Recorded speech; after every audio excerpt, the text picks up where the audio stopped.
I'm joined by a special guest here today. He has over 1 million subscribers on YouTube.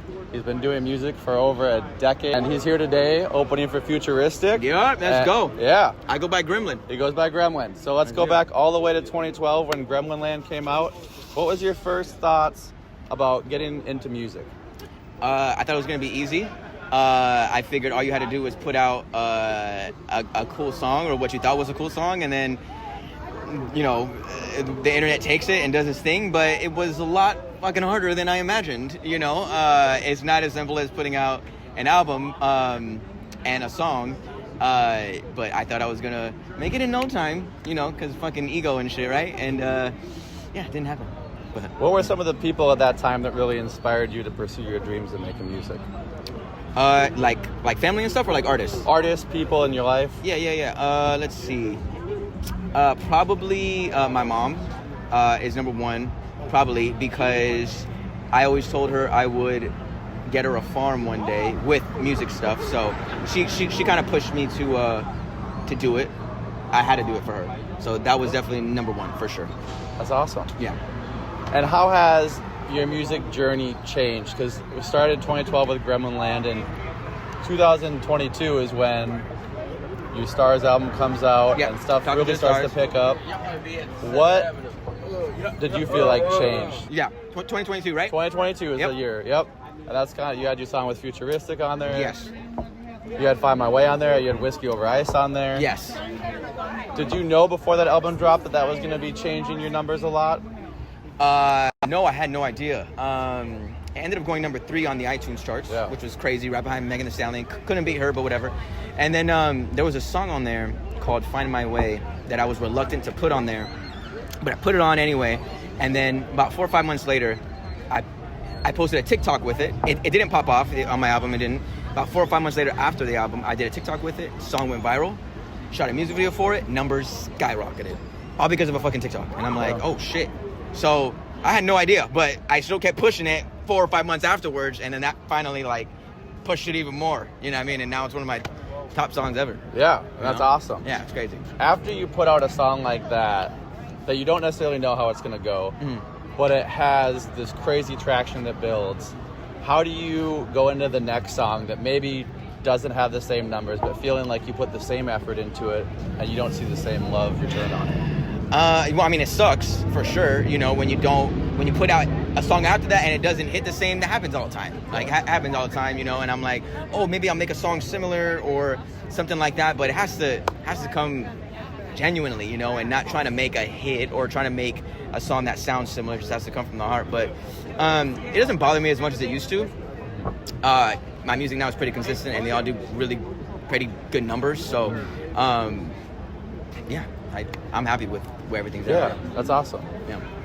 Talking about, you know, telling real stories, telling stuff that we might be a little worried about putting out there. When did you feel like you made the decision to really start putting out music more focused on God and things in your life? You talk about your brother. You took a trip out to Cancun with him, getting after, you know, sobriety and stuff. Yep.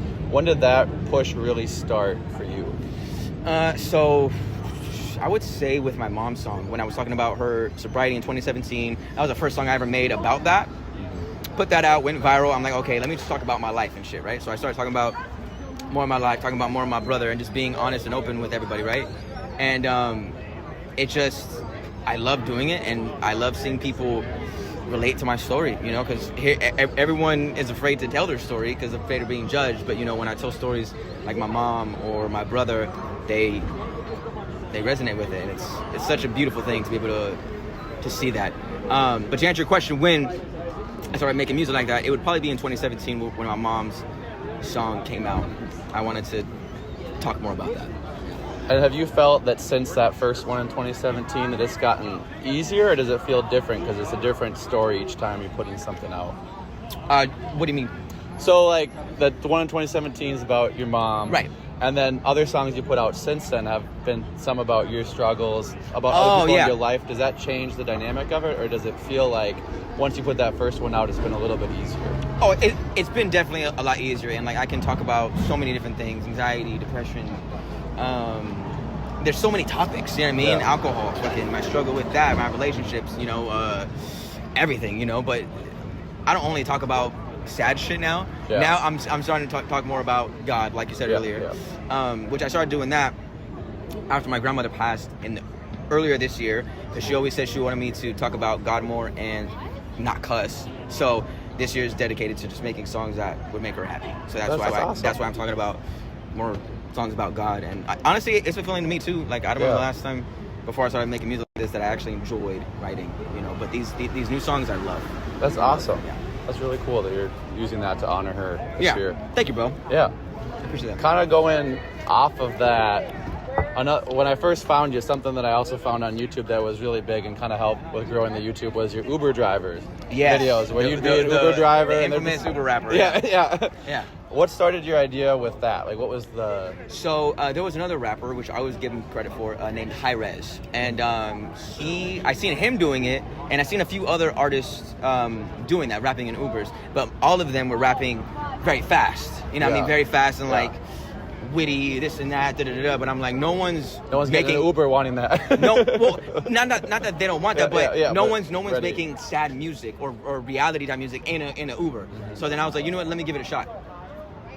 I lost count about how many people I made cry in that motherfucker. Yeah. You know what I mean? So it just ended up going stupid viral. Mm-hmm. I think my biggest one of my YouTube is like 15 million. Yeah. With this girl named Becky. You brought her back at one point. I brought her back because she broke up with a boyfriend, and then I rapped a song that was like similar to her story.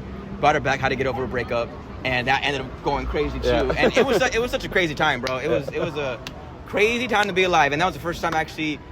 I talked to Futuristic, was around that time when things were starting to go like crazy viral and shit. That's awesome. Yeah. Did you, with that stuff, were you just trying to, like, stuff popped in your head and you were like, we're going to execute this today? Or was it? Hell no. No, there was time behind it. Yeah, no, like in the sense of like, was it a freestyle?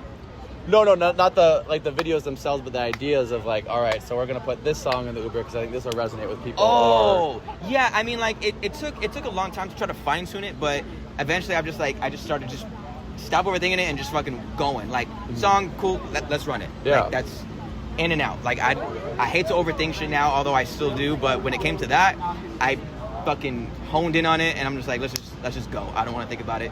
Choose a song, let's fucking go. That's awesome. Yeah, just like that. Going back to planning, what are some of, you mentioned this year is all dedicated to your grandma. Yeah. Outside of making music focused on God, do you have any other big plans for the rest of the year? Obviously, big tour with Futuristic. Yeah. You know, It was great. I low-key am planning to make a series with my video guy, which I haven't said this. This is just something him and I have talked about. A series with my video guy that we want to create. You know, I'll put the budget in, and then we want to start pitching it to like Amazon, Netflix, and going crazy with it. I'm not gonna say what the series would be about, but that's something big that I need to accomplish. For sure. And where does that come from for you? Telling a story. Yeah, just wanting to tell a story. Telling a story, my story, you know, and having other people connect with it, you know, because like people here who don't know who I am at shows, like they cry, even though they never heard of me. And I'm like, if I could tell my story through another avenue or something like that, let's see what happens. Yeah. You know what I mean? So that's the next big thing. Like I have other small things, you know, but that's like a big goal that I have. You said something really big in your show tonight. You talked about how everyone has struggles they go through. Yeah. And that's just the way life is. And if you can find a way to share it and impact other people, then you're using it as a positive versus a negative. Absolutely. I think, you know, like I said in the show, God puts people through darkness to show others that overcoming it is possible. Mm-hmm. And I stand behind that, you know what I mean? Like, I know people who were in my position who caved into drugs, you know, and some other stuff, you know, but if I can be a light for some people and show them that it's possible to overcome whatever, even though you have a certain upbringing, I'm all for it. Yeah. I'm all for it. And I think that's the best way to end is with that. And I appreciate you so much for your time. Of course, brother. It was great coming out and seeing you today. Yeah, of course, bro. And I've never fucking met Batman before. It's dope.